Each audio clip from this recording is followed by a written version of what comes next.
আমি সূরা তাওবার 111 নম্বর আয়াতের অংশ বিশেষ তেলাওয়াত করেছি। এর উপরে সংক্ষিপ্ত পরিসরে কিছু কথা বলে আপনাদের কাছ থেকে আমি বিদায় নেব। আল্লাহ আমাকে বলার, প্রত্যেককে শোনার এবং আমল করার মতো তৌফিক দান করুন। জোরে বলেন আমিন। আরো জোরে বলেন আমিন। আল্লাহ বলতেছেন, ইন্নাল্লাহা ইশতারা মিনাল মুমিনিনা আনফুসাহুম ওয়া আমওয়ালাহুম বিআন্না লাহুমুল জান্নাহ। আমি আল্লাহ, আল্লাহ ডাক দিয়ে বলতেছেন, ইন্নাল্লাহা, নিশ্চয় আল্লাহ তাআলা, ইশতারা, তিনি খরিদ করে নিয়েছেন, ক্রয় করে নিয়েছেন। কার কাছ থেকে? মিনাল মুমিনিন, ঈমানওয়ালা মানুষদের কাছ থেকে। ও আল্লাহ, তুমি কি ক্রয় করলা? আল্লাহ কয়, আনফুসাহুম ওয়া আমওয়ালাহুম, আমি আল্লাহ তাদের কাছ থেকে দুইটা জিনিস কিনা নিছি। সুবহানাল্লাহ কইতেন না? না, সুবহানাল্লাহ কইয়া বাড়ির যায় কইয়েন। ক্রেতাকে, জোরে বলেন, জোরে বলেন। আমার আলোচনা বুঝছেন তো কোন ক্যাটাগরির? আমাকে সাপোর্ট দিতে হবে, এটা একটা ক্লাস। আমি বুঝতে হবে যে আমি আপনাদেরকে বুঝাইতে পারতেছি কিনা। মাঝে মাঝে হু হা বলবেন। বলেন ক্রেতাকে, জোরে বলেন না, ক্রেতাকে? বিক্রেতা ঈমানওয়ালা মানুষ যারা। আমরা এখানে ঈমানওয়ালা না বেঈমানও আছে দুই একজন? কথা কন না কা?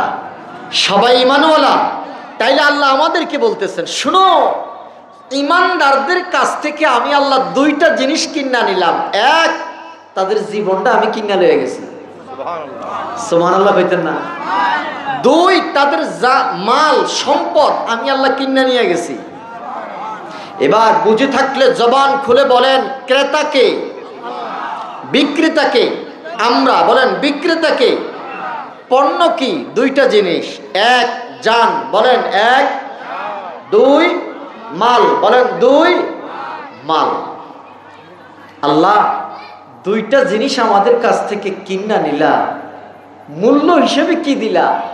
বিআন্না লাহুমুল জান্নাহ, আমি আল্লাহ তোদের জন্য জান্নাতের 8টা দরজা খোলা রেখেছি। সুবহানাল্লাহ। আরো জোরে কোন সুবহানাল্লাহ। বুরবুরিয়ার মানুষ আওয়াজ করে বলেন, আমরা জান্নাত চাই কি চাই না? দুই হাত তুলে বলেন, আমরা জান্নাত চাই কি চাই না? এবার আমি আপনাদেরকে একটা প্রশ্ন করতে চাই। আল্লাহ আমাদের কাছ থেকে জান আর মাল কিনে নিলেন, আমরা জান আর মালটা পাইছি কোত্থেকে? কথা বলে না।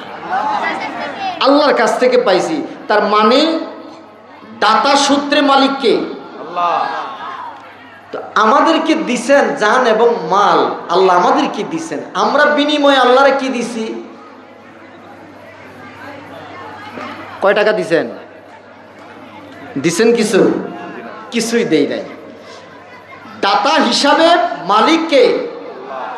আমরা কিন্তু আল্লাহরে এখনো কিছু দেই নাই। রব্বি কারীম ডাক দিয়া বলে, বান্দারে,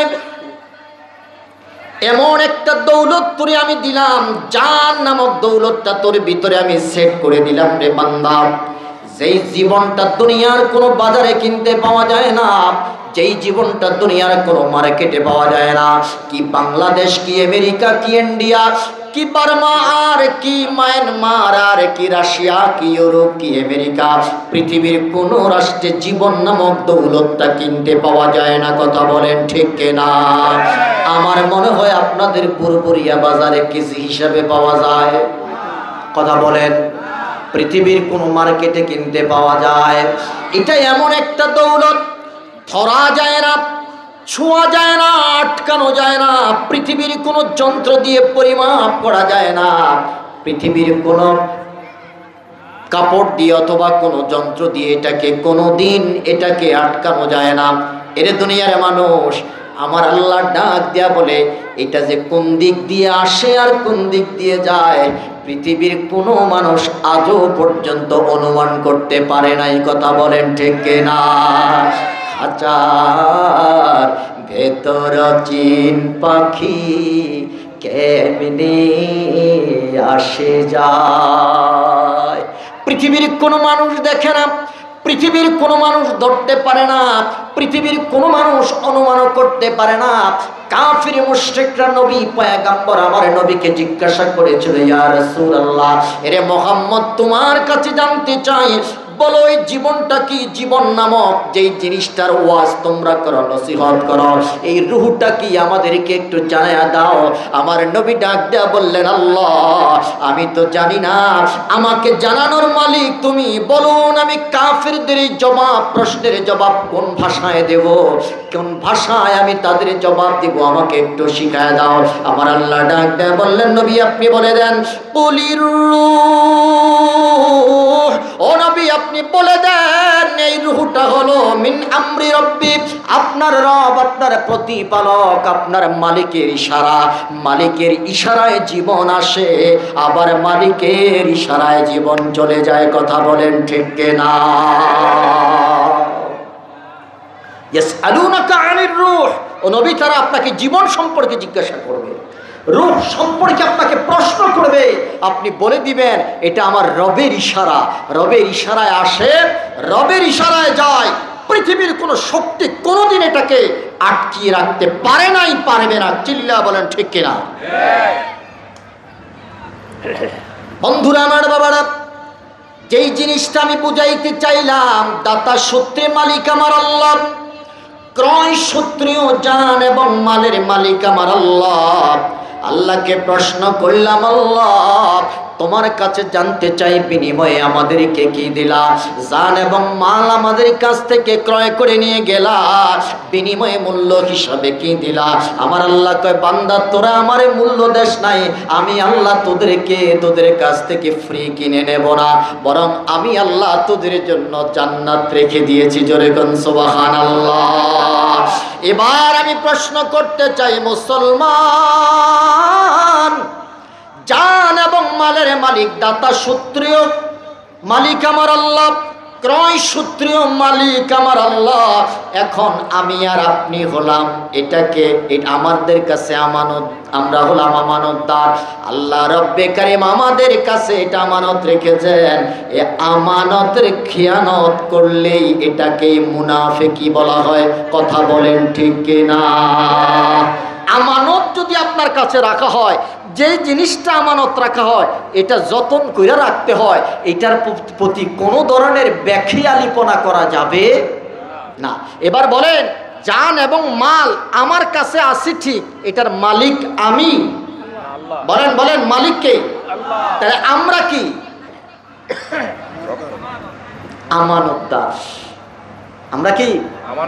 আমানতদার। আমাদের কাছে এটা আমানত রাখছে। আচ্ছা বলেন দেখি, আমরা যারা পৃথিবীতে এই পর্যন্ত যত শক্তিশালী নেতা বলেন, পাতি নেতা বলেন, শাসক গোষ্ঠী বলেন, এই পৃথিবীতে যারাই এসেছেন কেউ কি কিয়ামত পর্যন্ত থাকতে পারবে? বলেন বলেন বলেন, পারবে? কেন পারবে না? কারণ এই জানের মালিকটা সেই না। আমরা জানি পৃথিবীতে একজন ব্যক্তি ছিল, গায়ক ছিল, মাইকেল জ্যাকসন।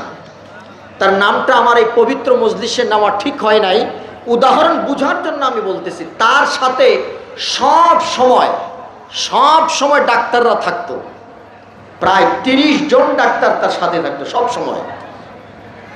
এবং সে যে বেডের মধ্যে শুইতো, যে রুমে শুইতো, এটা ছিল একটা হাসপাতাল, সব কিছুর ব্যবস্থাপনা ছিল। তার টার্গেট ছিল, আমি 150 বছর বাঁচব। বলেন কত বছর? জোরে বলেন কত বছর? 150 বছর সে পৃথিবীতে বাঁচবে, এটা তার টার্গেট ছিল। যার কারণে সে ডাক্তার নিয়ে সবসময় চলাফেরা করত। আল্লাহ সুবহানাহু ওয়া তাআলা ডাক দেয়া বলে, বান্দা রে, বাঁচার পৃথিবীতে অধিকার তোর আছে, কিন্তু কতদিন বাঁচবি এটা তুই নির্ধারণ করতে পারবি না। এটা নির্ধারণ করার মালিক কে? আল্লাহ। আরো জোরে বলেন, মালিক কে? বন্ধুরা আমার, বাবারা, আল্লাহ রব্বি কারীম ডাক দেয়া বলে, বান্দা, জান এবং মালের মালিক আমি আল্লাহ। তোর কাছে শুধু এটা আমানত রাখলাম, এটার প্রতি সযত্নবান হবি। এটার প্রতি খেয়াল রাখবে, খবরদার এটাকে নষ্ট করবে না। এরে বান্দা, এটার প্রতি জুলুম অত্যাচার করবে না, এটার প্রতি সৎ ব্যবহার করবি। যদি আমার এই আমানতটাকে তোরা যতন করে রাখতে পারিস, সঠিকভাবে তোরা যদি এটাকে রাখতে পারিস, আমি আল্লাহ কথা দিলাম রে বান্দা, আমি আল্লাহ তোর জন্য জান্নাতের 8টা দরজা খুলে রাখবো। আর যদি এই দুইটা জিনিসটাকে যদি ভালোভাবে যতন করতে না পারিস, এই দুইটা জিনিসটাকে যদি আমানতগুলোকে যদি ভালো করে রাখতে না পারিস, এটার প্রতি যদি খেয়ানত হয়ে যায়, আমি আল্লাহ 8টা নয় 7টা জাহান্নামের দরজা তোদের জন্য খোলা রেখেছি। জোরে কর নাউজুবিল্লাহ। বন্ধুরা আমার, বাবারা, এবার বলেন, বাজার থেকে যখন আমি গরুর গোশত কিনে আনলাম, ক্রয় সূত্রে গরুর গোশতের মালিক আমি, আর বাজারে থেকে আনার পরে ঘরের মধ্যে গোশতের ইচ্ছা মতো রান্না হবে না, আমার ইচ্ছা মতো আমি রান্না করব। কথা বলেন, জোরে জোরে বলেন। গোশতের কথা চলবে না, আমার কথা চলবে। আমি বাজার থেকে আলু কিনে আনলাম, এখন আলু যদি বলে না সালেহি আমাকে দিয়ে ভর্তা বানাইতে পারবি না, আমি গরুর গোশতের সাথে থাকবো, বলেন কার আলুর কথা হবে? বলেন না, বলেন না। আলুর কথা মানাল যাবে? কেন যাবে না? আলুর মালিক আমি, ক্রয় করে আনছি, বেটা তোর বেটাগিরি এখানে চলবে না। আমি আলু, তোকে ইচ্ছা করলে ভর্তা বানাতে পারবো, তোকে ইচ্ছা করলে আমি মুরগির গোশতের সাথে রান্না করতে পারবো, তোকে ইচ্ছা করলে আমি গরুর গোশতের সাথে রান্না করতে পারবো। মালিকের ইচ্ছায় চলতে হবে, পণ্যের ইচ্ছায় চলা যাবে না। চিল্লায়া বলেন ঠিক কিনা? এই ছোট্ট উদাহরণ থেকে বুঝে নিবেন, পৃথিবীতে যদি বাঁচতে হয় আমাদের মালিককে, দাতা সূত্রেও মালিক আল্লাহ, ক্রেতা সূত্রেও মালিক আমার আল্লাহ। আমার ইচ্ছা মতো দুনিয়ায় চলা যাবে না। আওয়াজ করে বলেন, হুকুম মানতে হবে কার? আরে জোরে বলেন, কার? আলু যদি বলে না আমি গরুর গোশতের সাথে আমাকে রান্না করতে হবে, মুরগির গোশতের সাথে রান্না করলে চলবে না, আমি সিদ্ধ হব না, মালিক হিসাবে আপনি যেমন বলবেন, খবরদার আলু আমার কথার বাহিরে যাওয়া যাবে না, তার কারণ তোর মালিক আমি। এটা যদি বুঝতে পারেন ও মুসলমান, আমি বলতে চাই জগতের মধ্যে আপনার জানের মালিক আমার আল্লাহ, দাতা সূত্রেও মালিক, ক্রয় সূত্রেও মালিক, আর মালের মালিকও আমার আল্লাহ। সুতরাং আল্লাহর ইচ্ছার বাহিরে একটা কদমও দেওয়া যাবে না। চিল্লায়া বলেন ঠিক কিনা? একটু জবানটা খুলে বলেন, আমার আপনার মালিক কে? আরো জোরে বলেন, মালিক কে? এখন প্রশ্ন করবেন, হুজুর আমার জানের মালিক আমার আল্লাহ, মালের মালিক আমার আল্লাহ, আমি আল্লাহর রাস্তায় কেমনে দুইটা জিনিস ব্যয় করব, কিভাবে ব্যয় করব? এরে দুনিয়ার মুসলমান, আল্লাহর নবী হযরত তালহা রাদিয়াল্লাহু তাআলা আনহুকে বললেন, খুব গভীর মনোযোগ দেন। হযরত আবু তালহা রাদিয়াল্লাহু তাআলা আনহু নবীজির সামনে দাঁড়িয়ে বললেন, ইয়া রাসূলুল্লাহ আপনার খেদমতে একটা প্রশ্ন করতে চাই গো নবী। আমার নবী ডাক দেয়া বললেন, তালহা রে কি বলতে চাও একটু তাড়াতাড়ি খুলে বলো। হযরত আবু তালহা রাদিয়াল্লাহু তাআলা আনহু বললেন, ইয়া রাসূলুল্লাহ এমন একটা আমলের কথা আপনি বলে দেন যেই আমলটা করলেই পড়ে আপনি রাসূল আমার প্রতি রাজি আর খুশি হয়ে যাবেন। আমার নবী বললেন, তোমার চোখের সামনে সব আমলগুলো আমি রাসূলুল্লাহ প্রকাশ করে দিয়েছি, এগুলো করতে থাকো। হযরতে আবু তালহা রাদিয়াল্লাহু তাআলা আনহু ডাক দিয়ে বললেন, নবী গো না বিশেষ একটা আমলের কথা বলেন যেই আমলটা করলে আপনি রাসূল আমার প্রতি রাজি আর খুশি হয়ে যাবেন। আমার নবী ডাক দিয়ে বললেন, তালহা 5 ওয়াক্ত নামাজ জামাতের সাথে আদায় করবা, হক হালাল পথে জীবনকে পরিচালিত করবা, রমজান মাসের রোজাগুলো পালন করবা, হজের ফরজ হলে হজ আদায় করবা রে তালহা। হযরত আবু তালহা ডাক দিয়া বললেন, ইয়া রাসূলুল্লাহ আপনার কাছে আমি বলতেছি নবী গো বিশেষ একটা আমল আপনি আমাকে শিখিয়ে দেন, যে আমলটা করলে পরে আপনি রাসূল আমার প্রতি অনেক রাজি আর খুশি হয়ে যাবেন। আমার নবী 3বার যখন এই কথাটা বলেছে, নবী আমার ডাক দেয়া বললেন, তালহা আমি বললেন তুমি কি সে আমলটা করতে পারবা? হযরত আবু তালহা ডাক দেয়া বললেন, নবী গো আপনার কদমের মধ্যে আমার মা এবং বাবাকে কোরবান করে দিলাম। ইয়া রাসূলুল্লাহ, আপনি বলুন, আপনি যা বলবেন আমি সে আমলটা করব। তারপরেও আপনি রাসূল আমার প্রতি রাজি আর খুশি হবেন। আপনি রাসূল আমার প্রতি রাজি আর খুশি থাকলে আমার আল্লাহ আমার প্রতি রাজি আর খুশি হয়ে যাবে। জোরে বলেন না আল্লাহু আকবার। আল্লাহ পাইতে হলে আগে নবী পাইতে হয়। কথা বলেন ঠিক কিনা? আল্লাহ পাইতে হলে আগে নবী পেতে হবে। হযরত আবু তালহা ডাক দিয়া বললেন, নবী গো, বিশেষ একটা আমলের কথা বলে দেন, আপনি রাসূল আমার প্রতি রাজি আর খুশি হয়ে যাবেন, এমন একটা আমল আমাকে শিখিয়ে দেন। আমার নবী ডাক দিয়া বললেন, তালহা রে, যাও, চলে যাও, তোমার মায়ের গর্দানটাকে কর্তন করে, তোমার মায়ের বডি থেকে মাথাটাকে ছিন্ন করে তোমার মায়ের মাথাটা আমার সামনে নিয়ে আসো। যদি এই কাজটা তুমি করতে পারো রে তালহা, আমি রাসূল তোমার প্রতি রাজি আর খুশি হয়ে যাব। আওয়াজ করে বলেন আল্লাহু আকবার। হযরত আবু তালহার একটা মুহূর্ত দেরি করলেন না। আল্লাহু আকবার বলেন। আবু তালহা একটা মুহূর্ত দাঁড়ালেন না। নবীজির সম্মুখ বাঁক থেকে তিনি ছিটকিয়ে পড়ে গেলেন আর দৌড়াইতে শুরু করলেন। তরবারিটা হাতের মধ্যে নিয়ে মায়ের কল্লা আনবে শুধুমাত্র নবীর সন্তুষ্টির জন্য। আওয়াজ করে বলা যাবে কি আল্লাহু আকবার। নবী আমার জান, নবী আমার প্রাণ, বলেন নবী আমার জান, নবী আমার প্রাণ। নবীর প্রেমে মিলে রে ভাই, নবীর প্রেমে মিলে রে ভাই খোদারি সন্ধান। নবী আমার জান, আহা নবী আমার প্রাণ। কথা বলেন ঠিক না? হযরত আবু তালহা দৌড়াচ্ছে, মায়ের মাথা এনে নবীর সামনে হাজির করবে। নবী আমার সাহাবীদেরকে ডাক দেয়া বললেন, সাহাবীরা রে, তাড়াতাড়ি পাগলারে থামাও। আল্লাহু আকবার বলেন। হযরত আলী, হযরত ওমর ডাক দেয়া বললেন, নবী গো, আপনি না তার মায়ের মাথা চাইলেন? আমার নবী ডাক দেয়া বললেন, রে ওমর, তার পরীক্ষা করার জন্য জান এবং মালের মালিককে আরো জোরে বলেন কে? এরে মুসলমান, নবী আমার শিক্ষা দিলেন, খবরদার, তোমার জান এবং মাল যদি আল্লাহ এবং রাসূলের প্রেমে যদি কুরবান করতে না পারো, তুমি সঠিক ইমানদার হতে পারবা না। আর সঠিক ইমানদার হতে না পারলে জান্নাতের ঘ্রাণও পাওয়া যাবে না। কথা বলেন ঠিক কিনা? আমার আল্লাহ ডাকদা বলেন, আমার নবী যেটা বলেছে এটা ওহী। আমার নবী নিজের থেকে কোনো কথা বলে না। মা ইয়ানতিকু আনিল হাওয়া ইন হুয়া ইল্লা ওয়াহয়ুন ইউহা। আল্লাহ ডাকদা বললেন, হে দুনিয়ার মানুষ শুনে নাও, আমার নবী নিজের মন গড়া কোনো কথা বলে না।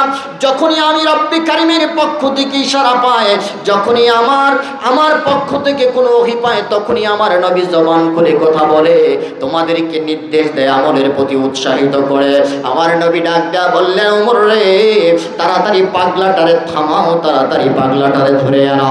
হযরতে আল্লাহর নবীর সাহাবীরা দৌড়াইয়া গিয়ে হযরত তালহা রাদিয়াল্লাহু তাআলা আনহুকে থামালেন। ডাক দেয়া বললেন, নবীর নির্দেশ, এখনই তোমাকে নবীর দরবারে যেতে হবে, তাড়াতাড়ি আসো। বলে, নবী না আমাকে মায়ের কল্লা আনার জন্য নির্দেশ দিলেন। বলে যে মায়ের কল্লা পড়ে আনবা, আগে নবীর দরবারে আসো। নবী আমার ডাক দেয়া বললেন, তালহা,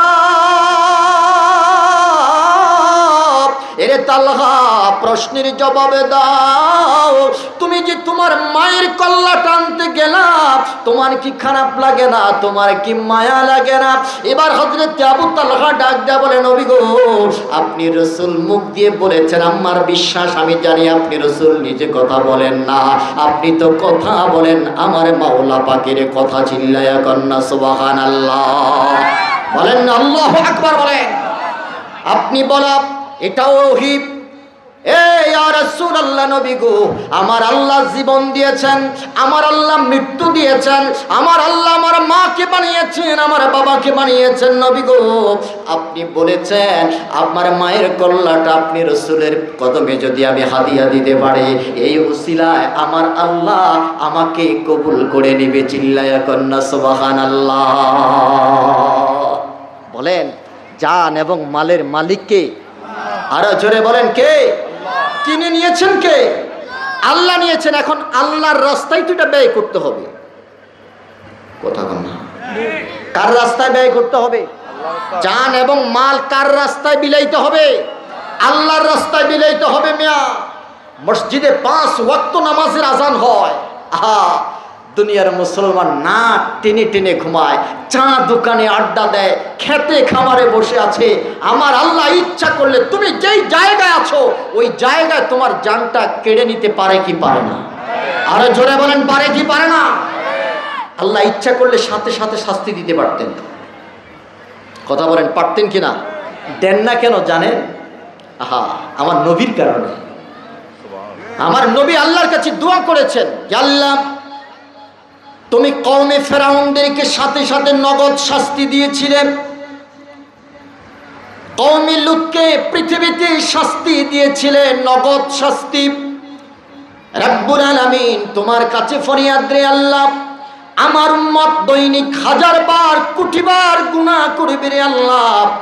আমি রাসূল চোখের পানি ছেড়ে উম্মতের জন্য কান্না করে যাচ্ছি রে মাওলা।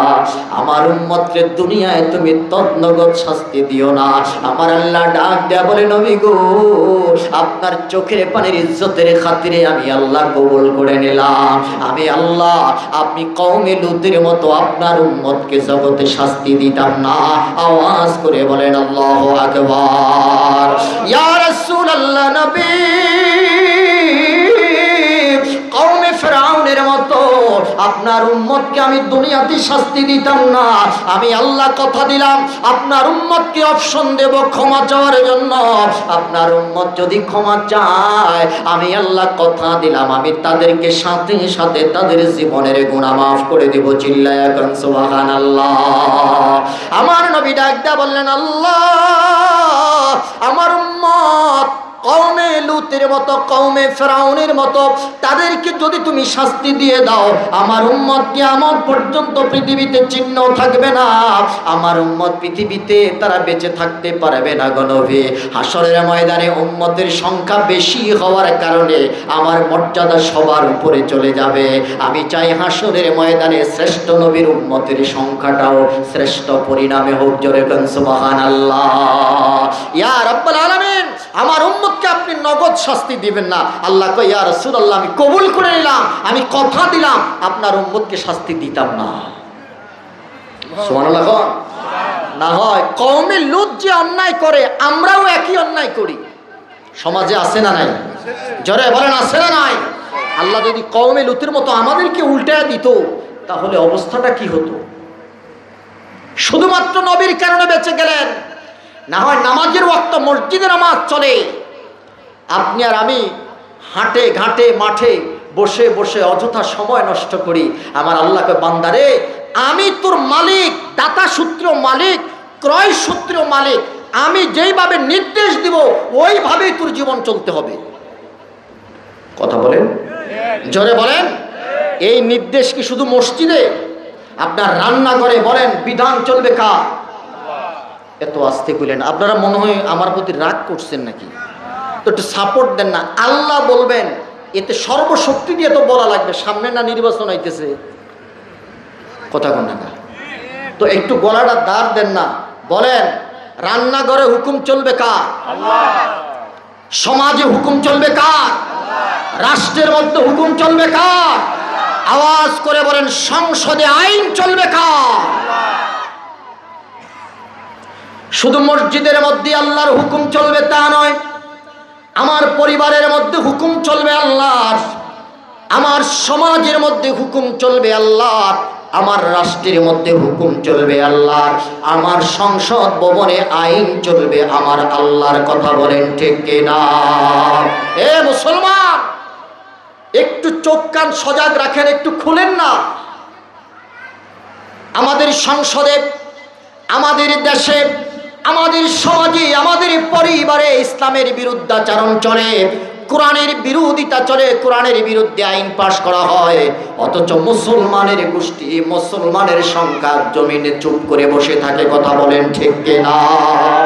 আমার পরিবারে, আমার সমাজে, আমার রাষ্ট্রে, আমার সংসদে কোরআনের বিপক্ষে আইন পাশ করা হয়, কোরআনের বিপক্ষে মানুষ আমল করে, অথচ আমরা মুখ বন্ধ করে, চোখ বন্ধ করে পড়ে আছি। আমাদের ভিতরে কোনো এসকো নাই, কোনো প্রতিবাদ নাই। না, আল্লাহর জমিনে বলেন, আওয়াজ করে বলেন, আইন চলবে কার? আমরা এমন মানুষকে আমাদের ইমাম বানাতে চাই। মসজিদের ইমাম বানাইতে কত যাচাই বাছাই করি না আমরা? কথা কয় না? আমার কথায় কষ্ট পাইলে কিছু করার নাই। মসজিদের ইমাম বাছাই করতে আগে দেখে সার্টিফিকেট ঠিক আছে কিনা, জাল সার্টিফিকেট কিনা, আবার দেখে হুজুর বিবাহিত কিনা। কথা কয় না? আমি এক ইন্টারভিউতে ফার্স্ট হয়েছি, 63 জন পরীক্ষা দিয়েছি, খতিবের ইন্টারভিউ। তখন আমি বিয়ে করি নাই, বুঝলেন তো, স্বাস্থ্য টাস্থ্য আরো ভালো ছিল। তো ফার্স্ট হওয়ার পরে আমার চাকরি হয়ে গেছে। একজনে প্রশ্ন করলো যে হুজুর আপনার ছেলে মেয়ে কয়জন? তা আমি বললাম যে আমি তো এখনো বিয়েই করি নাই। এখন এইটা কুচি পড়ে দিয়ে ওনাদের চোখ মুখ একটু বড় হয়ে গেল। হুজুরে সবাই পছন্দ করলাম, ফার্স্টও হইল, সবচেয়ে বেশি নাম্বারও পাইল। 2 বার ইন্টারভিউ হয়েছে। 63 জনের মধ্যে যাচাই বাছাই করছে 6 জন। 6 জনের মধ্য থেকে আবার ইন্টারভিউ নিয়ে 3 জনকে নিল, ফার্স্ট, সেকেন্ড, থার্ড। এখন যিনি ফার্স্ট হয়েছে তারা অত ঠিক আছে, সবকিছু ঠিক আছে, কিন্তু হুজুর কি আনমেরিড। পরে আমার এই সভাপতি বলে, হুজুর আমরা অবিবাহিত ইমাম নিতাম না। ইমাম বিবাহিত কিনা, ইমামের মুখে দাঁড়িয়ে আছে কিনা, ইমামের চরিত্র ভালো আছে কিনা, আপনার মসজিদের ইমাম বাছাই করার ক্ষেত্রে এতটা সার্টিফাই করে। সমাজের ইমাম যিনি হবে, রাষ্ট্রের ইমাম যিনি হবে, আওয়াজ করে বলেন, তাদেরকে আমাদের যাচাই বাছাই করার দরকার আছে না নাই? আওয়াজ করে বলেন, আছে না নাই?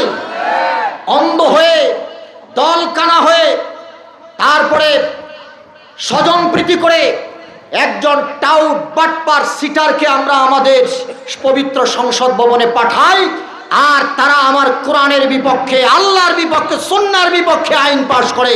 এমনটা আর হতে দেওয়া যাবে না। যেই দলের হোক তাকে যাচাই করবেন, সে নামাজি কিনা, তার মুখে দাঁড়িয়ে আছে কিনা, সেই মুত্তাকি কিনা, অন্তত পক্ষে আমাদের জান মালের হেফাজত করতে পারবে কিনা, এটা অন্তত পক্ষে যাচাই বাছাই করে তারপরে তাকে ভোটটা দিবেন। তার ফলে কি হবে? অন্তত পক্ষে কোরআনের বিপক্ষে আইন পাশ করার কোনো দুঃসাহসিকতা দেখাতে পারবে। যত নাস্তিক, মুরতাদ আর হিন্দুস্তানের দালাল আর আমেরিকার দালাল দিয়ে দেশটা ভুলে গেছে। কথা বলেন ঠিক কিনা? বলেন, হুকুম চলবে কার? শুধু মসজিদে চিল্লাচিল্লি করবেন না, মসজিদের ইমাম বাছাইয়ের ক্ষেত্রে, যাচাই বাছাই করার ক্ষেত্রে খুব সতর্কতা থাকবেন, এমনটা নয়। আমার সমাজের ইমাম, রাষ্ট্রের ইমাম যিনি হবেন, তাকেও যাচাই বাছাই করার দরকার আছে না নাই? বন্ধুরা আমার, বাবারা, হযরতে তালহা রাদিয়াল্লাহু তাআলা আনহু ডাক দিয়ে বললেন, ইয়া রাসূলুল্লাহ, নবী গো, আপনি চেয়েছেন আমার মায়ের মাথা, আমি আমার মায়ের মাথাটা আপনি রাসূলের সামনে হাজির করার জন্য দৌড়াইতে গেছিলাম, আবার আমাকে কেন বাধা দেওয়া হয়েছে? আমি তো আপনি রাসূলের সন্তুষ্টি চাচ্ছি। জোরে জোরে বলেন না সুবহানাল্লাহ। নবী আমার ডাক দিয়ে বলে, তালহা,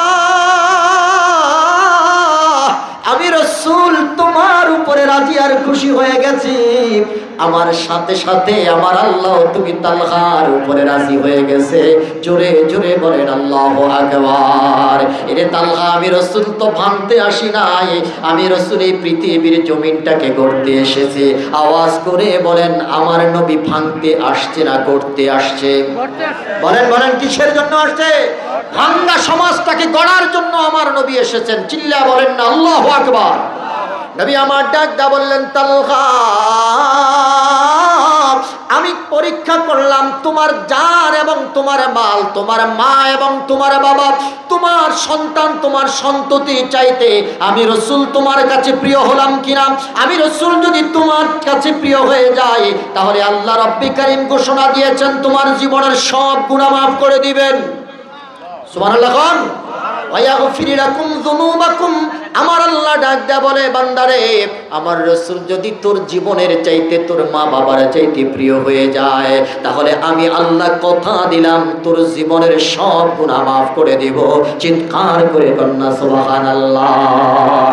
তার মানে আল্লাহ বুঝাইতে চাইলেন, বান্দারে, আমি আল্লাহর পথে জীবন কিভাবে দিবি, আমার রাসূলের নির্দেশিত পথে জীবন দে। ওই জীবন দেওয়াটাই আমি আল্লাহর রাস্তায় জীবন দেওয়া হয়ে যাবে। আওয়াজ করে বলা যাবে কি আল্লাহু আকবার। হযরতে হাবিব রাদিয়াল্লাহু তাআলা আনহুকে নবীজি পাঠাইলেন মুসাইলামাতুল কাজ্জাবের কাছে। কষ্ট হচ্ছে আপনাদের বাবা? খুব গভীর মনোযোগ দেন। বলেন, জান এবং মালের মালিক আল্লাহ। হযরতে হাবিব রাদিয়াল্লাহু তাআলা আনহুকে মুসাইলামাতুল কাজ্জাবের কাছে পাঠালেন। ডাক দিয়া বললেন, হাবিব, তুমি ওই মিথ্যা নবুয়তের দাবিদার মুসাইলামাতুল কাজ্জাবের কাছে যাইবা। যাওয়ার পরে তাকে দাওয়াত দিবা যে লা ইলাহা ইল্লাল্লাহ মুহাম্মাদুর রাসূলুল্লাহ সাল্লাল্লাহু আলাইহি ওয়াসাল্লাম। হযরতে হাবিব রাদিয়াল্লাহু তাআলা গভীর মনোযোগ দেন। হযরতে হাবিব রাদিয়াল্লাহু তাআলা আনহু মুসাইলামাতুল কাজ্জাবের দরবারে চলে গেলেন। মুসাইলামাতুল কাজ্জাবের দরবারে যাওয়ার পরে মুসাইলামাতুল কাজ্জাবকে ডাক দেয়া বলে, রে মুসাইলামা, খবরদার, মুহাম্মদুর রাসূলুল্লাহ সর্বশেষ নবী, তারপরে আর কোন নবী পৃথিবীর জমিনে আসবে না। কথা বলেন ঠিক কিনা? কোন নবী আর পৃথিবীতে হবে না। লা নবিয়্যা বাদি। আমার নবী বলে দিয়েছেন, আমার পরে আর কোন নবী হবে না। আমার আল্লাহ বলেছেন মুহাম্মাদুর রাসূলুল্লাহ আমার হাবিব হলো পৃথিবীতে সর্বশেষ নবী, খাতামুন নবিয়্যিন। খবরদার, আমার নবীর পরে যদি কেউ নবুয়তি দাবি করে, বুঝতে হবে এটা নবী নয়, এটা ভণ্ড নবী। কথা বলেন ঠিক কিনা? আজও কাদিয়ানীরা আছে না নাই? আরো জোরে বলেন, আছে না নাই? ওই মুসাইলামাতুল কাজ্জাবের উত্তরসূরিরা আজও আমার দেশে আছে। অথচ মুসলমানের দেশে, আমাদের দেশের শাসক গোষ্ঠীরা এখনো পর্যন্ত তাদেরকে অমুসলিম ঘোষণা করতে পারে। চিন্তা করেন, কাদেরকে আমরা সংসদে পাঠাই। আমার নবী তাদের বিরুদ্ধে যুদ্ধ ঘোষণা করেছেন, আর ওই নবীর দুশমনরা এখনো বাংলাদেশে আছে।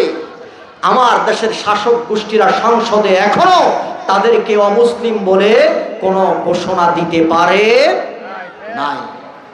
আমরা কাদেরকে সংসদে পাঠাই? নবী আমার ডাক দেয়া বললেন, হাবিব যাও, দাওয়াত দাও। হযরতে হাবিব রাদিয়াল্লাহু তাআলা আনহু মুসাইলামাতুল কাজ্জাবের কাছে গিয়ে ডাক দেয়া বলতেছে, আল্লাহর, আমার আল্লাহ হলেন, তিনি আমাদের মালিক, মুহাম্মাদুর রাসূলুল্লাহ আল্লাহর পক্ষ থেকে প্রেরিত নবী। রে মুসাইলামা, তাড়াতাড়ি জগতের মধ্যে আমার নবীর কালিমাটা গ্রহণ কর। মুসাইলামাতুল কাজ্জাব সাথে সাথে হযরতে হাবিব রাদিয়াল্লাহু তাআলা আনহুকে গ্রেফতার করলেন। গ্রেফতার করার পরে তাকে নির্দেশ দিলেন, তাড়াতাড়ি তুমি আমাকে নবী হিসাবে মানো, না হয় তোমার জান, তোমার মাল সব কিছু জমিন থেকে আমি বিদায় করে দেব। আওয়াজ করে বলেন নাউজুবিল্লাহ। জান এবং মালের মালিক আমার আল্লাহ। এই জিনিসটা বোঝানোর জন্য আমি এত দূরে জোরে চলে গেলাম রে বন্ধু। হযরতে হাবিব রাদিয়াল্লাহু তাআলা আনহু বলে, রে মুসাইলামাতুল কাজ্জাব, আমার জীবন চলে যেতে পারে, আমার জান চলে যেতে পারে, পৃথিবীর সব কিছু চলে যেতে পারে, আমি নবীর আদনা গোলাম, কখনো নবীর বিরুদ্ধাচরণ করতে পারবো না। চিৎকার করে বলেন সুবহানাল্লাহ। আমার নবী যে আল্লাহর সর্বশেষ পয়গম্বর, এটা কার কথা? নবীর কথা না, আল্লাহর কথা। আরো জোরে বলেন, কার কথা? মা কানা মুহাম্মদ। আমার আল্লাহ ডাক দা বলে, শোনো, এই জগতের মধ্যে আমার নবী হলেন খাতামুন নবিয়্যিন। খাতামুন নবীন সর্বশেষ নবী, নবীর পরে আর কোন নবী আসবে না, নবী হবে না। মুসাইলামাতুল কাযযাব যখন হযরতে হাবিব রাদিয়াল্লাহু তাআলা আনহু কেমন দাওয়াত দিলেন, হযরতে হাবিব রাদিয়াল্লাহু তাআলা আনহু হাসি মুখে এটাকে ডিনাই করে বললেন, আমার জীবন চলে যাবে তবু আল্লাহ এবং রাসূলের বিরুদ্ধে আমি দাঁড়াইতে পারবো না। আওয়াজ করে করে বলেন সুবহানাল্লাহ।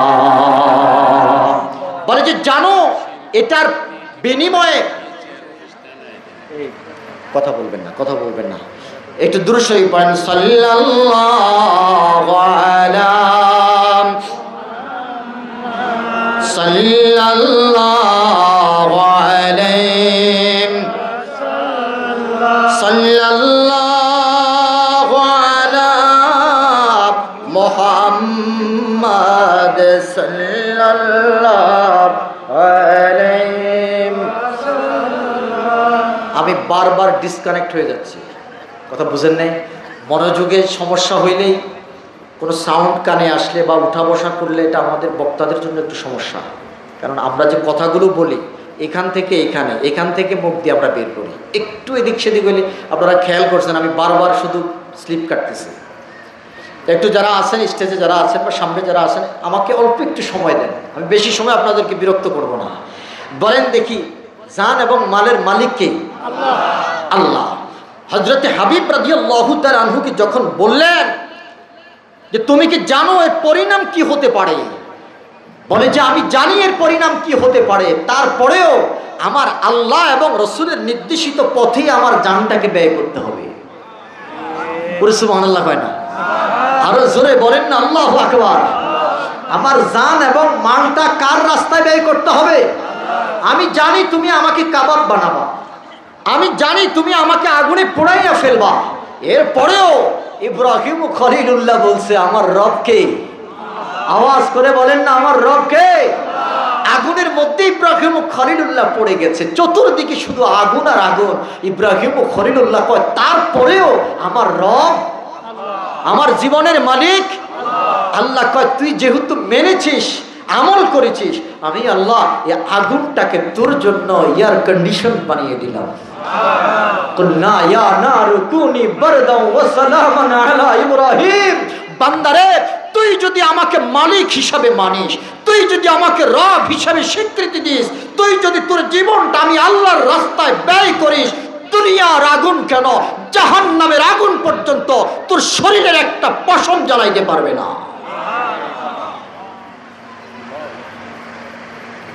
এই হলো আমার মালিকের নির্দেশ। আমার জান এবং মালের মালিক আমার আল্লাহ, আমার আল্লাহ।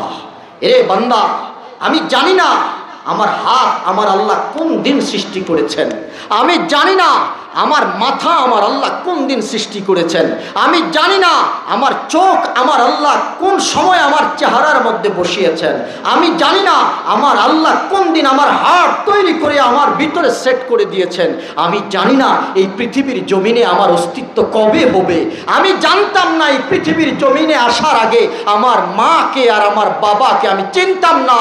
আমার আল্লাহর অশেষ রহমতে, অশেষ কুদরতে আমার আল্লাহ আমাকে বডিটাকে সেট করে দিয়েছেন। মায়ের পেটের ভিতরে এক গোলকের মধ্যে গরম পানির, উষ্ণ গরম পানির মধ্যে আমাকে 10 মাস 10 দিন তোর তাজা রেখে এরপরে পৃথিবীতে পাঠিয়েছেন।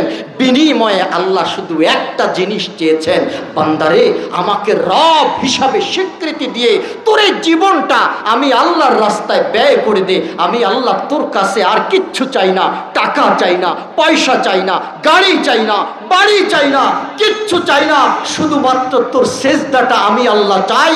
আমি আল্লাহকে যদি একটা সেজদা দেস, সাজদাতুন ওয়াহিদা খায়রুম মিনাদ দুনিয়া ওয়া মা ফিহা, তোর একটা সেজদা যদি এক পাল্লার মধ্যে রাখা হয়, আমি আল্লাহ আদর করে তোর সেজদার ওজন এত বাড়িয়ে দেই, 7 আসমান 7 জমিনের সব নাজ নিয়ামত যদি এক পাল্লার মধ্যে রাখা হয়, আমি আল্লাহর দরবারে তোর সেজদাটার দাম কোটি কোটি গুণ বেশি হয়ে যায়।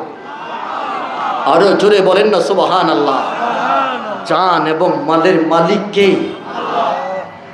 হযরত হাবিব রাদিয়াল্লাহু তাআলা আনহু ডাক দিয়া বললেন, এ দুনিয়ার মানুষ, যখন আমাকে গ্রেফতার করা হয়েছে আর স্বীকৃতি দেওয়ার জন্য বলতেছেন, বল। মুসাইলামা বলতেছে আমি আল্লাহর পয়গম্বর মুহাম্মদ নয়। হযরতে হাবিব রাদিয়াল্লাহু তাআলা আনহু ডাক দিয়ে বলে, দুনিয়ার মানুষেরা রে, যখনই আমি অস্বীকৃতি জানালাম, স্বীকৃতি দিলাম না, না না, তুই কোনোদিন নবী পয়গম্বর হতে পারিস না। আমার নবী মুহাম্মদুর রাসূলুল্লাহ হলো আমার সর্বশেষ পয়গম্বর, আমি তাকে জীবনের চাইতে বেশি ভালোবাসি। এই কথাটা বলার সাথে সাথে মুসাইলামাতুল কাযযাব তরবারির আঘাত দিয়ে হযরতে হাবিব রাদিয়াল্লাহু তাআলা আনহুর ডান হাতটা কর্তন করে ফেলল। হযরতে হাবিব রাদিয়াল্লাহু তাআলা আনহু হেসে হেসে মুসাইলামাতুল কাযযাবের চেহারার দিকে তাকিয়ে বলতেছে, মুসাইলামা, আমার ডান হাত কর্তন করেছিস তো বলে যাস না, আমি যদি তোকে পয়গম্বর হিসেবে স্বীকৃতি দেব না। আমার পয়গম্বর আমার নবী, আমি আমার নবীকে জীবনের চাইতে বেশি ভালোবাসি রে মুসাইলামা। আমার জীবন চলে যাবে, তারপরেও কোনোদিন আমার পয়গম্বর মুহাম্মদুর রাসূলুল্লাহর আদর্শকে আমি বলতে পারবো না। জীবনের মালিক আল্লাহ। ডান হাত কর্তন করা হয়ে গেল। মুসাইলামা আবারও বললেন, হাবিব, এখনো সময় আছে, আমাকে নবী হিসাবে স্বীকৃতি দে। হযরতে হাবিব রাদিয়াল্লাহু তাআলা আনহু বললেন, না, তুই কোনোদিন পয়গম্বর হতে পারিস না। মুসাইলামা তার বাম হাত কর্তন করা হলো, কর্তন করে ফেললো, দুই হাতের একটা হাতও নাই। এখন আমি বলতে চাই রে মুসলমান, এই মানুষটার অবস্থাটা কেমন? ডান হাতও নাই, বাম হাতও নাই। এরপরে বলতেছে এখনো সময় আছে, আমাকে পয়গম্বর হিসাবে স্বীকৃতি দে।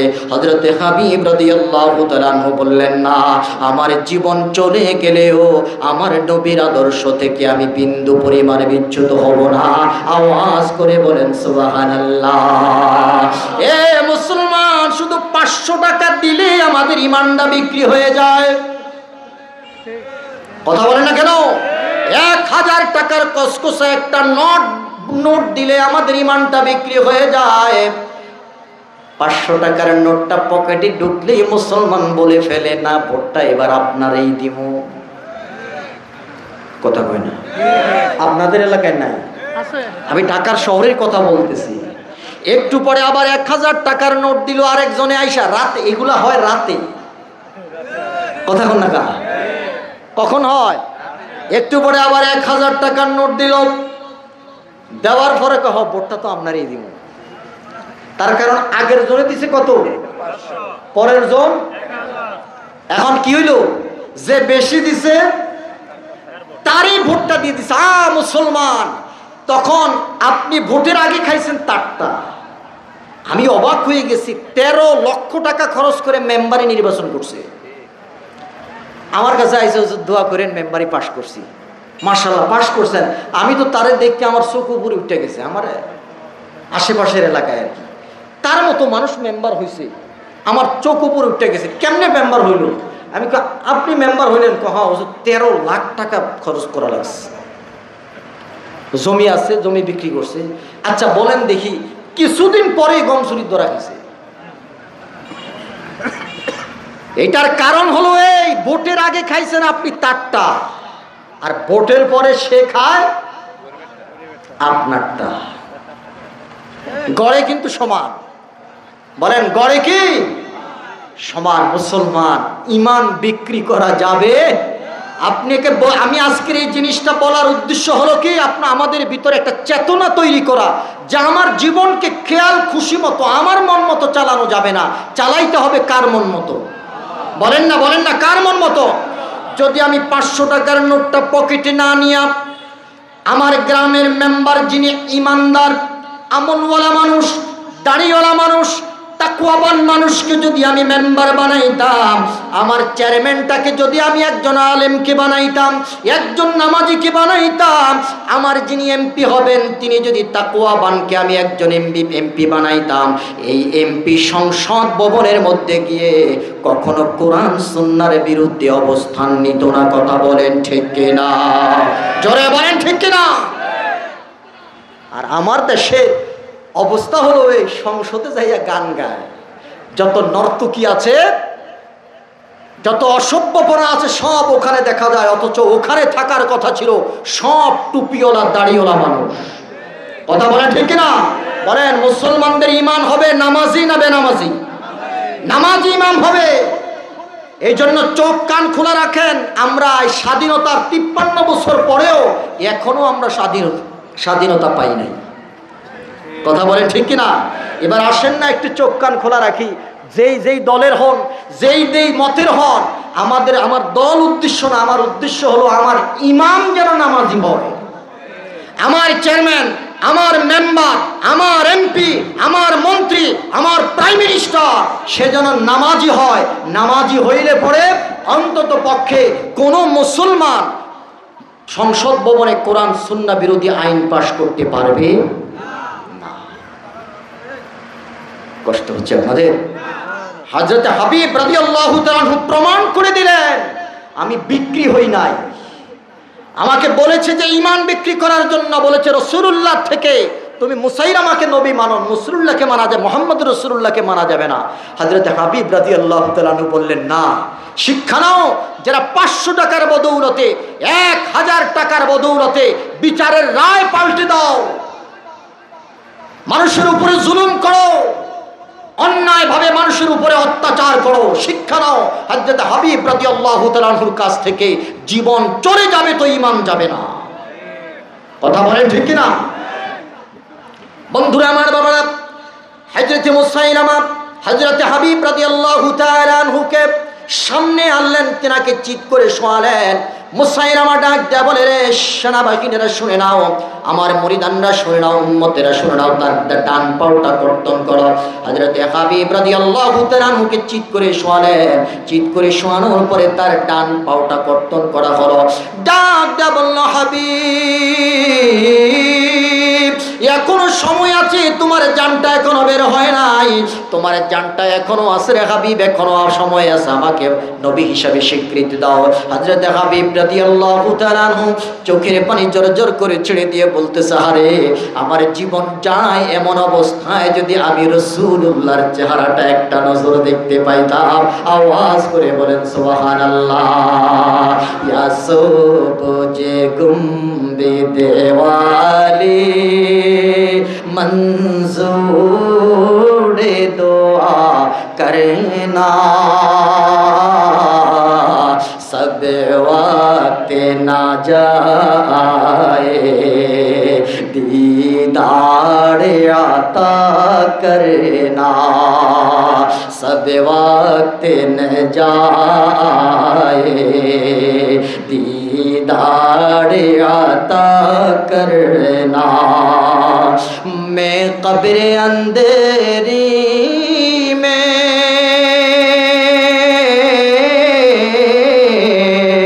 घबराऊंगा जब तन्हा, मैं कब्र अंधेरी में घबराऊंगा जब तन्हा, इमदाद मेरे करने आ जाना रसूल अल्लाह, रोशन मेरे कुर्बत को लिल्लाह जड़ा करना, सब वक्त न जाए, दीदार आता करना। जुड़े जुड़े बड़ा जाबे कि मरहबा। हजरत হাবিব ডাক দেয়া বলে, মুসাইলামা, এরে মুসাইলামা, আমি আমার জীবনের জন্য কান্না করি না, আমি আমার জীবনের জন্য চোখের পানি ছাড়ি না, আমার পরিবারের জন্য আমি কান্না করি না, আমার সম্পদের জন্য কান্না করি না রে মুসাইলামা। যেই মানুষটাকে জীবনের চাইতে বেশি ভালোবাসে, ওই মানুষটাকে যদি আমি এই মরণকালে একটা বার দেখতে পাইতাম, আমার জীবনে আর দুঃখ থাকতো না, আমার কবরে আমি শান্তি পাইতাম, হাসরেও নবী দেখতে পাইতাম। আওয়াজ করে বলেন সুবহানাল্লাহ। মুসাইলামা বলে, তুই এখনো আমার মুরিদ হোস নাই? বলে যে না, আমার জীবন যাবে তো ঈমান যাবে না। হযরত মুসাইরা হযরত হাবিব রাদিয়াল্লাহু তাআলা আনহু তিনার বাম পাউটা সর্বশেষ কর্তন করা হলো, হাত নাই পাও নাই, এবার শুধু বডিটা, নিথর বডিটা জমিনের মধ্যে পড়ে আছে, রক্তের ফোঁটাগুলো, রক্তের প্রবাহ বইতেছে। আর হযরত হাবিব রাদিয়াল্লাহু তাআলা চোখের পানি ছেড়ে কাঁদতেছে। মুসাইলামা ডাক দিয়া বলতেছে, হাবিব এত কঠিন মানুষ তুই সব হারাইলি, এখনো বুঝি তোর আমাকে নবী স্বীকৃতি দেওয়ার সময় হয় নাই। হযরত হাবিব ডাক দিয়া বলতেছে, মুসাইলামা রে, জীবনের মালিক আমার আল্লাহ, আমার আল্লাহর রাস্তা ছাড়া অন্য কোনো রাস্তায় আমি জীবন দিতে প্রস্তুত নই। এরে যুবক, এ বৃদ্ধ বাবা, আল্লাহর নবীর একজন সাহাবীর অবস্থা যদি এমন হয়, আমাদের অবস্থাটা কেমন হওয়া উচিত? আমরা 500 টাকার কাছে বিক্রি হয়ে যাই, আমরা 1000 টাকার কাছে বিক্রি হয়ে যাই। 500 টাকা খেয়ে বিচারের রায়টা অন্যদিকে ঘুরিয়ে দেই। 500 টাকা 1000 টাকা পকেটে ঢুকার পরে আমরা মিথ্যা সাক্ষী দেই। 500 1000 টাকার কাছে স্বজন প্রীতির কাছে আমরা বিক্রি হয়ে যাই। আমার আল্লাহ ডাক দেয়া বলে, বান্দা এটা করা যাবে না, তার কারণ জীবনের মালিক আমি আল্লাহ। কথা কোন ঠিক না? বলেন, পৃথিবীর কোন ফ্যাক্টরিতে রুহটা নির্মাণ করা হয়, রুহ বানানো হয়, বলতে পারবেন? সৌদি আরবে মনে হয় পাওয়া যাবে রুহ কিনতে। কিসের এত বড়াই? আপনি তো আমার দেশের একজন শিল্পপতি, আমি নাম বলবো না, করোনার সময় উনি বলেছিল যে ডাক্তার কত টাকা লাগে, যা লাগে আমি দেব, আমাকে বাঁচাও। বাঁচতে পারে নাই, আমিও বাঁচতে পারবো না, আপনিও পারবেন না। আজকে এখন এখানে জিন্দা, ফজরের আগে আমি লাশ।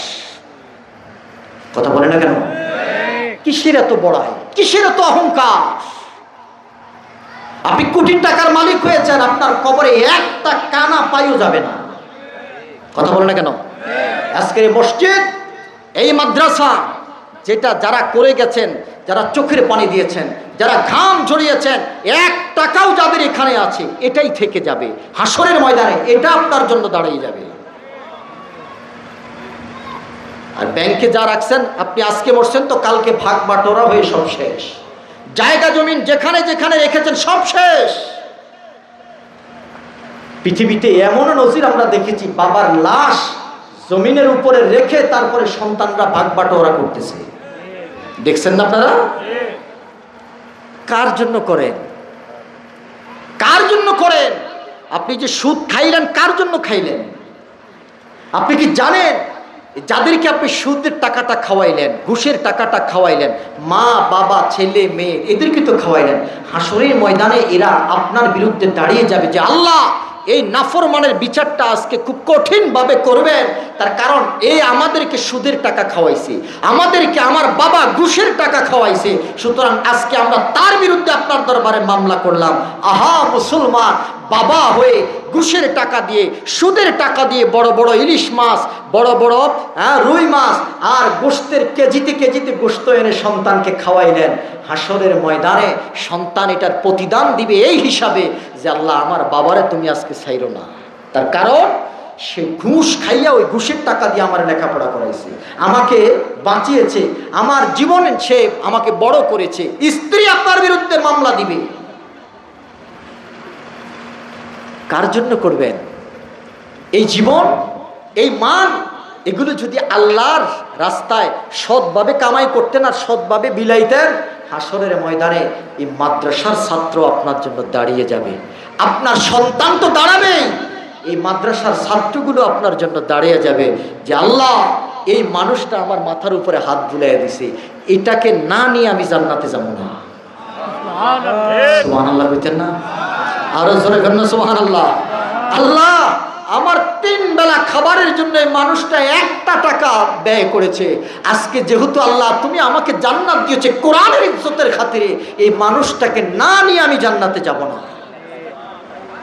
এই মাদ্রাসায় মসজিদ যারা একটা ধুলা বালির টাকাও দিয়েছেন, একটা ধুলা কিনে দিয়েছেন, এই মসজিদ দাঁড়িয়ে যাবে আপনার জন্য, এই মাদ্রাসা আপনার জন্য দাঁড়িয়ে যাবে যে আল্লাহ এ আমার জন্য তোমার পৃথিবীতে তোমার দিন কায়েমের একটা মার্কাজ তৈরির জন্য একটা ইটের টাকা দিয়েছে, যে আল্লাহ একে ছাড়া, এর নাজাতের ফয়সালা হওয়া ছাড়া আমি ধ্বংস হব না। সুবহানাল্লাহ বলেন। মসজিদ দাঁড়িয়ে যাবে, মাদ্রাসা দাঁড়িয়ে যাবে। হযরত হাবিব রাদিয়াল্লাহু তাআলা আনহু ডাক দিয়া বললেন, জীবন যাবে তো ঈমান যাবে না। ডান হাত নাই, বাম হাত নাই, ডান পাও নাই, বাম পাওটাও নাই। এবার ডাক দিয়া বলতেছে, রে মুসাইলামা আর কি করার বাকি আছে? আল্লাহর নবীর সাহাবী হযরত হাবিব রাদিয়াল্লাহু তাআলা আনহু বললেন, আর কি করার বাকি আছে, তুমি তাড়াতাড়ি করো। এবারে মুসাইলামাতুল কাজ্জাব নির্দেশ দিল, শুনে নাও, তার বডি থেকে গোশতগুলো কেটে কেটে টুকরা টুকরা করে আলাদা করো। এরে দুনিয়ার মুসলমান, কত বড় নির্যাতন! শুধুমাত্র একটাই নির্দেশ, ইন্নাল্লাহ আশতারা মিনাল মুমিনিনা আনফুসাহুম ওয়া আমওয়ালাহুম বিআন্না লাহুমুল জান্নাহ। জান আল্লাহ ক্রয় করে নিলেন। মুসাইলামাতুল কাজ্জাবের সামনে দাঁড়াইয়া হযরত হাবিব রাদিয়াল্লাহু তাআলা আনহু প্রমাণ করে দিলেন, নবীর উম্মত শুনে নাও, আমার হাত চলে গেল, পাও চলে গেল, শরীর থেকে গোশতগুলো কেটে কেটে টুকরো টুকরো করে আলাদা করতেছে। কিতাবের মধ্যে এসেছে হযরত হাবিব রাদিয়াল্লাহু তাআলা আনহুর গোশতের টুকরাগুলো এভাবে লাফাচ্ছে। সুবহানাল্লাহ বলেন না, বলেন না, বলেন না, আল্লাহু আকবার। মায়ের কাছে খবর চলে গেল, এরা হাবিবের মা, তোমার সন্তান কলিজারে টুকরা হাবিবের হাত কেটেছে, পাও কেটেছে, শরীরের গোশতগুলো টুকরো টুকরো করে আলাদা করতেছে। এখনো পর্যন্ত তার উপরে অত্যাচারের স্টিম রোলার চলতেছে। হযরত হাবিব রাদিয়াল্লাহু তাআলা আনহুর মা ডাক দেয়া বলে, রে দুনিয়ার মানুষ, আমি এই জন্যই আমার সন্তানকে পৃথিবীতে প্রসব করেছি। আওয়াজ করে বলা যাবে কি আল্লাহু আকবার? মায়ের ঈমানটা কি দেখেন। মা বলতেছে, এই জন্যই আমার সন্তানকে আমি কি করেছি, প্রসব করেছি। অর্থাৎ জীবনটা আল্লাহর রাস্তায় দেওয়ার জন্য, জীবনটা আল্লাহর রাস্তায় দেওয়ার জন্যই আমি তাকে প্রসব করেছি। আল্লাহু আকবার বলবেন না?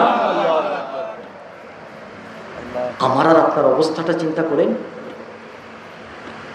পৃথিবীর ক্ষুদ্র একটা স্বার্থের কাছে আমরা আমাদের ঈমান বিক্রি করে দিই, জীবন বিক্রি করে দিই, মাথা বিক্রি করে দিই।